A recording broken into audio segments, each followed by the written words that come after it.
Bienvenue sur la chaîne. Rose.1988. Likez, abonnez-vous à la chaîne pour ne pas manquer les histoires intéressantes.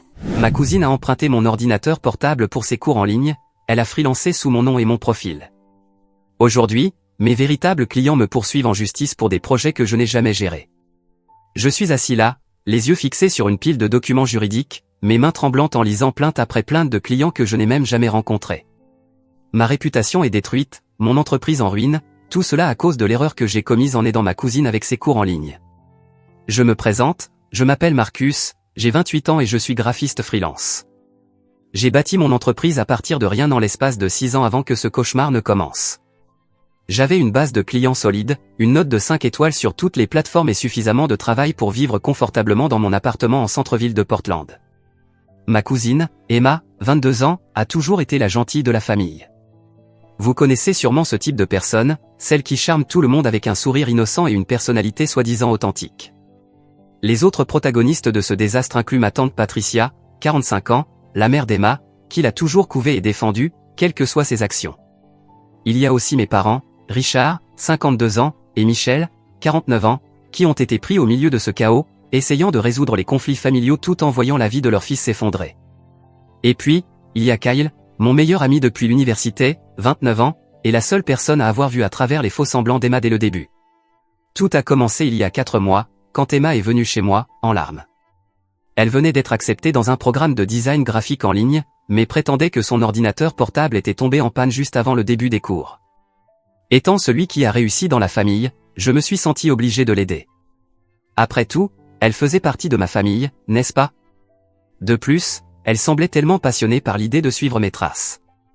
Avec du recul, j'aurais dû remarquer les premiers signes de problème, la manière dont elle passait des heures sur mon ordinateur, même après la fin de ses cours, ou comment elle minimisait rapidement ses fenêtres quand je passais près d'elle. J'ai aussi ignoré les nombreux emails qui arrivaient, les considérant simplement comme du spam, trop occupé avec mes propres projets. Ce que je ne savais pas, c'est qu'Emma était en train de bâtir méthodiquement son propre empire en ligne en utilisant mon nom, mon portfolio et ma réputation. Elle ne suivait pas simplement des cours, elle gérait une opération freelance entière sous mes comptes. Pire encore, elle ne réalisait même pas les projets qu'elle acceptait. Elle recevait les paiements, livrait un travail médiocre, puis disparaissait, laissant mon nom et ma réputation en pâtir. Vous vous demandez peut-être comment je n'ai pas remarqué l'argent qui arrivait. C'est là que ça devient intéressant, Emma avait réussi à rediriger les paiements vers un autre compte ressemblant suffisamment au mien pour que les clients ne remarquent rien. Elle avait mis en place une configuration parfaite et je lui avais livré les clés de ma carrière professionnelle sur un plateau d'argent. Le premier indice qu'il y avait un problème a été un email en colère d'un client que je ne connaissais pas, demandant un remboursement pour un projet dont je n'avais jamais entendu parler. Au début, je pensais qu'il s'agissait d'une erreur, mais d'autres emails sont arrivés, et encore d'autres. Le point de rupture est survenu lors d'un dîner familial chez mes parents. Emma avait appelé pour dire qu'elle était malade, ce qui était devenu de plus en plus fréquent ces derniers temps. En l'écoutant, ma tante Patricia parlait du stress d'Emma concernant ses cours, quelque chose en moi a craqué. Je ne pouvais pas m'empêcher de penser qu'il y avait bien plus derrière cette histoire. Après le dîner, je suis allé chez Emma. Elle m'avait donné une clé de rechange il y a quelques mois lorsqu'elle s'était retrouvée enfermée dehors. L'ironie de cette confiance n'a pas échappé à mon esprit. En ouvrant la porte, mon cœur battait à tout rompre. L'appartement était en désordre, comme d'habitude, mais ce qui m'a frappé, c'est l'ordinateur portable posé sur la table basse, celui-là même qui était censé être cassé et pour lequel elle avait emprunté le mien. Je suis resté là un instant, mes mains tremblant, partagées entre colère et incrédulité. Allais-je vraiment violer la vie privée de ma cousine? Mais en pensant aux poursuites et aux dégâts causés à ma réputation, j'ai pris la décision de le faire. L'ordinateur fonctionnait parfaitement, bien sûr. Mais ce que j'ai découvert à l'intérieur m'a glacé le sang. Dans sa boîte de réception, il y avait des dizaines de messages d'un certain Jason, 31 ans, l'un de mes plus grands concurrents locaux dans le domaine du design. Le dernier message m'a fait m'effondrer sur le canapé, mes jambes devenant trop faibles pour me soutenir. Écoute bien, Emma, soit tu continues à saboter l'entreprise de ton cousin, soit tout le monde saura ce qui s'est passé au mariage des Thompson l'été dernier. C'est ton choix. Continue d'utiliser ses comptes, livre un mauvais travail, détruis sa réputation, ou veux-tu que ta famille apprenne ce que tu as fait? Je me sentais malade. Le mariage des Thompson. Je m'en souvenais vaguement. Emma avait été l'assistante photographe, et quelque chose avait mal tourné avec certaines photos, mais la famille avait étouffé l'affaire. Je n'avais jamais eu tous les détails. Plus de messages ont révélé la terrible vérité. Emma n'avait pas commencé cela pour voler de l'argent. Bien qu'elle ait clairement encaissé les paiements, ce n'était pas tout. Elle avait été poussée dans ses derniers retranchements par Jason, qui avait découvert le secret qu'elle cherchait désespérément à cacher depuis ce mariage. Mon esprit tournait à toute vitesse. Une partie de moi ressentait une lueur de sympathie pour Emma, elle était clairement victime de chantage. Mais cette sympathie s'est vite éteinte lorsque j'ai commencé à parcourir son dossier envoyé. Elle n'avait pas simplement obéi aux ordres de Jason, elle avait fait preuve d'une inventivité malicieuse dans sa manière de saboter. Elle avait activement contacté mes clients de longue date, leur offrant des tarifs réduits pour des projets urgents, puis livrant délibérément des travaux de mauvaise qualité.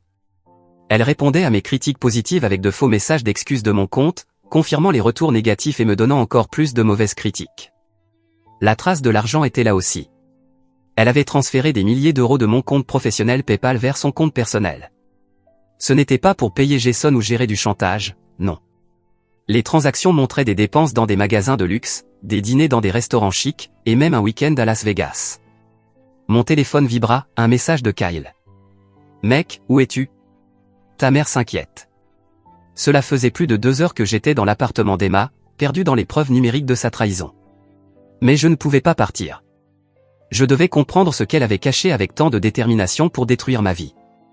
Et puis je l'ai trouvé, un dossier intitulé « Photos originales du mariage Thompson ». Mes mains tremblaient en ouvrant le dossier. À l'intérieur, des centaines de photos du mariage des Thompson, mais pas celles que j'avais imaginées. Ce n'étaient pas les habituelles photos de mariage joyeuses. Au contraire, ce que j'ai découvert m'a fait tomber la mâchoire. La photo montrait Emma, qui était censée être l'assistante photographe, s'introduisant furtivement dans la suite de la mariée pendant la réception. Elle remplissait son sac à appareil photo de bijoux, de maquillage de luxe, et y glissait des enveloppes d'argent des cadeaux de mariage. Mais le pire, c'était qu'on la voyait essayer le collier en diamant, un bijou de famille d'une valeur de plusieurs milliers d'euros, qui avait mystérieusement disparu pendant la réception. Les dernières photos de la séquence montraient la grand-mère de la mariée confrontant Emma dans la suite. Emma avait manifestement réussi à se sortir de cette situation, mais les preuves étaient accablantes. Pas étonnant que la famille ait étouffé l'affaire. Ils voulaient probablement éviter le scandale, et Emma avait sûrement inventé une histoire poignante pour détourner l'attention. Soudain, tout s'est mis en place. Jason devait être le photographe principal du mariage. Il avait gardé ces photos comme une assurance, probablement pour les utiliser à un moment donné. Lorsqu'il a vu mon succès croissant dans l'industrie du design, il a trouvé l'opportunité parfaite pour exploiter sa prise sur Emma. Plus je fouillais dans son ordinateur, plus je découvrais ses habitudes de consommation. Ce n'était pas qu'un vol isolé lors du mariage. C'était un schéma qui se répétait. De petites choses disparaissaient lors des réunions de famille depuis des années, mais personne ne soupçonnait la douce Emma. Elle nous avait tous manipulés. Mon téléphone vibra à nouveau, un autre message de Kyle. Ta mère a appelé 3 fois. Ça va ? Je n'allais pas bien. Pas du tout. Apprendre que ma cousine était une voleuse, c'est une chose, mais réaliser qu'elle avait choisi de détruire ma carrière plutôt que de faire face aux conséquences de ses actes, c'était autre chose. Je m'affaissais sur le canapé d'Emma, mon esprit en ébullition. L'ironie était frappante. Emma avait évité un scandale en créant un encore plus gros. Elle m'avait sacrifié pour se sauver elle-même. Non seulement elle suivait le chantage de Jason, mais elle allait au-delà en détruisant tout ce que j'avais construit. Dans son dossier de brouillon, j'ai trouvé plusieurs messages non envoyés à mon intention. Peut-être des tentatives de confession. Chacun commençait par des excuses, elle s'excusait, expliquait qu'elle avait eu besoin d'argent, qu'elle s'était retrouvée trop impliquée, mais aucun message n'avait été envoyé. Au lieu de cela, elle avait choisi de creuser encore plus profondément son trou, dépensant l'argent volé à mon entreprise pour acheter des articles de luxe, pendant que ma réputation s'effondrait. Juste à ce moment-là, j'ai entendu des clés qui tintaient à la porte d'entrée. Emma était rentrée plus tôt. La porte s'ouvrit et Emma s'arrêta net en me voyant assis sur son canapé. Son visage passa par plusieurs expressions, surprise, peur, puis se figeant dans ce sourire innocent qu'elle avait perfectionné au fil des ans. Ce faux sourire sucré qui avait trompé toute notre famille. Pas cette fois. Ma voix, étonnamment calme, brisa le silence alors que je retournais son ordinateur portable pour lui faire face. Tu veux expliquer ces emails, Emma ? Ou devrions-nous commencer par les photos du mariage des Thompson ? Elle essaya bien sûr de jouer l'ignorante, se tenant là avec de grands yeux écarquillés et les lèvres tremblantes, prétendant ne pas savoir de quoi je parlais, que jamais elle n'avait utilisé mes comptes, que Jason avait dû inventer tout ça. C'est là que j'ai ouvert son application bancaire et lui ai montré les transferts depuis mon compte professionnel. C'est drôle comme son masque d'innocence s'est effondré instantanément lorsqu'elle s'est retrouvée face à des preuves concrètes. Emma s'effondra sur le fauteuil en face de moi, son visage se déformant sous l'effet de la culpabilité, et les larmes commencèrent à couler. Des vraies cette fois. Ce n'était pas la fausse Emma qui avait emprunté mon ordinateur il y a des mois. Non, cette fois, elle avait tout révélé. Comment Jason l'avait prise en flagrant délit de vol lors du mariage, comment il avait menacé de la dénoncer à la famille et de porter plainte, comment elle avait été désespérée à l'idée de garder son secret. Mais je n'étais plus prêt à croire à son histoire de victime. Alors, explique-moi ces achats impulsifs, lui dis-je en lui montrant ses relevés de carte de crédit. Le voyage à Las Vegas, les sacs de créateurs. Est-ce que Jason t'a forcé à dépenser mon argent pour tout ça aussi? Elle n'avait pas de réponse, juste des larmes et des excuses maladroites. Comment, une fois qu'elle avait commencé, il lui était difficile de s'arrêter, comment elle s'était convaincue qu'elle méritait de belles choses après tout ce qu'elle avait traversé, et à quel point elle était désolée. Je voulais rire. Elle était désolée uniquement parce qu'elle avait été prise. Si je n'avais pas trouvé son ordinateur, elle aurait continué à détruire ma vie pour protéger ses secrets et financer sa dépendance au shopping. Je lui ai dit qu'elle avait deux choix, soit on allait chez la famille ensemble maintenant et elle confessait tout, le vol, le chantage, le sabotage de mon entreprise, soit je prendrais les choses en main à ma manière. Elle avait construit sa vie sur des secrets et des mensonges, peut-être était-il temps que je dévoile quelques secrets moi aussi. Emma m'a supplié de ne rien dire à personne, surtout pas à sa mère, ma tante Patricia. Elle avait toujours vanté Emma comme étant la responsable de la famille, malgré le fait qu'elle soit plus jeune que moi. L'idée de voir sa fille parfaite exposée comme une voleuse la détruirait. Mais en quittant l'appartement d'Emma cette nuit-là, je savais que le drame familial ne suffirait pas. Elle et Jason avaient systématiquement détruit tout ce pour quoi j'avais travaillé, ma réputation, mon entreprise, mes relations avec les clients que j'avais mis des années à établir. Tout cela, détruit à cause de leurs choix égoïstes. J'ai sorti mon téléphone et appelé Kyle. Si quelqu'un pouvait m'aider à organiser une vengeance parfaite, c'était bien lui. Emma pensait que perdre sa réputation auprès de la famille serait la pire chose qui pourrait lui arriver. Elle allait bientôt apprendre à quel point elle se trompait. Quant à Jason, il n'était pas le seul à savoir comment collecter des preuves et les utiliser. Les jours qui suivirent furent un tourbillon de préparatifs. Kyle et moi avions élaboré le plan parfait. J'allais organiser un grand événement de réseautage professionnel, invitant tous les designers et photographes locaux, y compris Jason.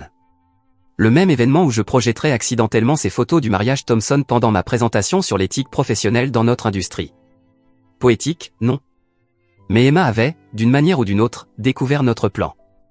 Peut-être qu'elle avait surveillé mes emails, ou peut-être qu'un détail lui avait échappé. Quoi qu'il en soit, elle a montré sa véritable nature de manière spectaculaire. D'abord, elle a appelé mes parents en larmes, inventant une histoire incroyable où je serais mentalement instable et la persécutais à cause d'un malentendu. Quand cela n'a pas marché, elle a changé de tactique. Elle est venue chez moi à minuit, hurlant que j'étais en train de ruiner sa vie. La douce cousine Emma n'était plus. C'était Actus, avec son mascara qui coulait sur son visage, menaçant de dire à tout le monde que j'avais falsifié les preuves contre elle. Mais ce que j'ai préféré, c'était lorsqu'elle est allée chez ma tante Patricia, en prétendant avoir peur pour sa sécurité, car j'étais entré chez elle par effraction. Oubliant commodément qu'elle m'avait donné la clé de rechange elle-même. La famille était en chaos, chacun prenant des parties sans même connaître toute l'histoire, exactement comme Emma le voulait. Elle a même essayé de pirater mes comptes pour effacer les preuves. Ironique, n'est-ce pas, car c'est exactement ainsi que tout ce merdier avait commencé. Mais Kyle et moi avions déjà sauvegardé toutes les données. Plusieurs copies, dans plusieurs endroits. J'avais appris de ses astuces. Le jour avant l'événement, Emma a joué sa dernière carte. Elle m'a envoyé un long email menaçant de dire à tous mes clients restants que je l'avais harcelé sexuellement lors des réunions de famille. Oui, elle était prête à aller aussi loin pour protéger sa réputation. Elle a écrit qu'elle préférait nous détruire tous les deux plutôt que de me laisser l'exposer. Voici le problème avec les personnes manipulatrices, elles sont tellement habituées à être les marionnettistes qu'elles ne s'attendent jamais à ce que quelqu'un d'autre tire les ficelles.